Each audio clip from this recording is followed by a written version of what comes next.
Revision everything में एक बार फिर से आप लोगों का बहुत बहुत स्वागत है। तो कैसे हैं आप लोग? आई होप आप सब बहुत ही अच्छे होंगे। देखिए, इसके पहले हम लोगों ने छोटे छोटे राजवंशों को देखा था, जिसमें उत्पल वंश, काकतीय वंश, यादव वंश, इन बहुत सारे वंशों को हमने देखा था।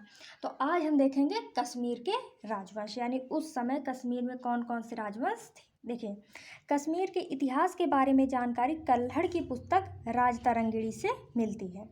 देखिए, जो कश्मीर का इतिहास है, कश्मीर के वंश है, इसकी जो जानकारी मिलती है वो हमें कल्हड़ की राजतरंगिणी से मिलती है। और ये भी बहुत ही इंपॉर्टेंट क्वेश्चन है, क्योंकि ऐसा पूछ भी लिया जाता है कि बताइए कश्मीर के इतिहास के बारे में जानकारी किस पुस्तक से मिलती है, या फिर ऐसा क्वेश्चन घुमा के दे देगा कि कश्मीर के इतिहास के बारे में जानकारी राजतरंगिणी से मिलती है। तो बताइए कि राजतरंगिणी किसने लिखा है? तो किसने लिखा है? कल्हड़ ने। तो देखिए, राजतरंगिणी से कौन कौन से राजवंशों की जानकारी मिलती है। सबसे पहला है उत्पल वंश, माफ़ कीजिएगा, कारकेट वंश। फिर उसके बाद है उत्पल वंश, फिर है लोहार वंश। तो चलिए हम पहले वंश को देखते हैं, कारकेट वंश। इस वंश के संस्थापक दुर्लभवर्धन थे। इसके दरबार में ह्वेनसांग आया था। अब ह्वेनसांग आया था तो इसको आप रिलेट कर सकते हैं हर्षवर्धन से। इसका मतलब है कि ये जो कारकेट वंश है ये उसी समय चल रहा था जब उत्तर भारत में हर्षवर्धन था, है ना, क्योंकि ह्वेनसांग जो था वो हर्षवर्धन के भी दरबार में आया था। तो ये दोनों जो वंश थे ये पैरेलली चल रहे थे, ठीक है। इस वंश का शासक तारापिंड सबसे क्रूर शासक था, इसको भी याद रखिएगा, तारापिंड को। ओके। इस वंश का सबसे योग्य शासक ललितादित्य मुक्तापिंड था, जिसने मालवा के शासक यशोवर्मन को पराजित किया था। और ये यशोवर्मन जो है ये चंदेल वंश का ही था, जिसने विष्णु का चतुर्भुज मंदिर बनवाया था, ठीक है। इस वंश का अंतिम शासक जयपिंड था। तो ये था कारकेट वंश। तो अब अगला है हमारा उत्पल वंश। इस वंश का संस्थापक अवंतीवर्मन था। इन्होंने अवंती नामक नहर बनवाई। तो इसको भी आराम से याद रख सकते हैं कि प्रथम शासक अवंतीवर्मन या फिर संस्थापक अवंतीवर्मन, और अवंतीवर्मन ने ही अवंती नहर बनवाई, ठीक है। इस साम्राज्य पर यहाँ की महारानी विद्या का प्रभाव सर्वाधिक था, यानी इस वंश पर एक महारानी ने भी शासन किया है और बहुत बेहतरीन तरीके से शासन किया है। इनकी मृत्यु के बाद इस वंश की बागडोर संग्राम राज के हाथ में आ गई, किंतु इसने उत्पल वंश का अंत करके लोहार वंश की स्थापना कर दी।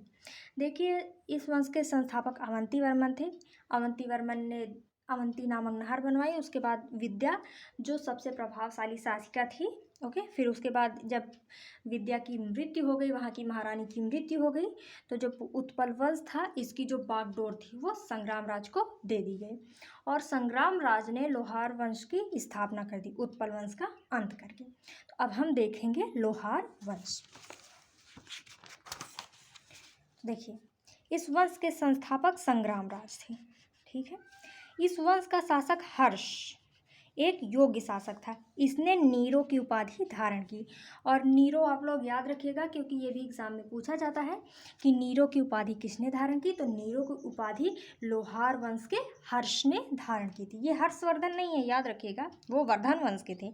ये हर्ष हैं जो कि लोहार वंश के हैं, ठीक है। इसके समय कश्मीर में भीषण अकाल पड़ा।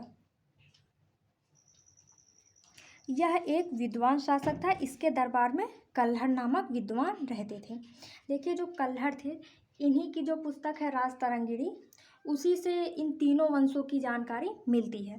तो अगर आपसे पूछा जाए कि कल्हड़ किस वंश के यहाँ मतलब किस वंश के साथ रहते थे या किस वंश का संरक्षण प्राप्त था, तो लोहार वंश का संरक्षण प्राप्त था, यानी लोहार वंश में ही कल्हड़ रहते थे। और किसके दरबार में रहते थे? हर्ष के दरबार में।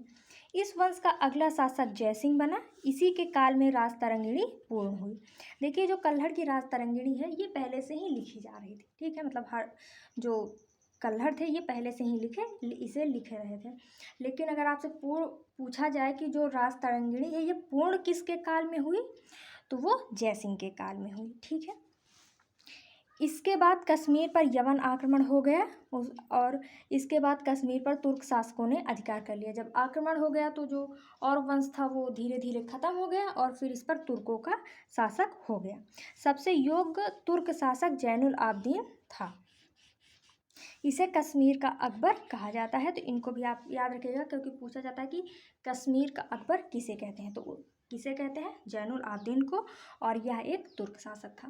तो आई होप कि आपको ये कश्मीर के राजवंशों के बारे में समझ में आ गया होगा। तो मिलते हैं नेक्स्ट वीडियो में। Thank you.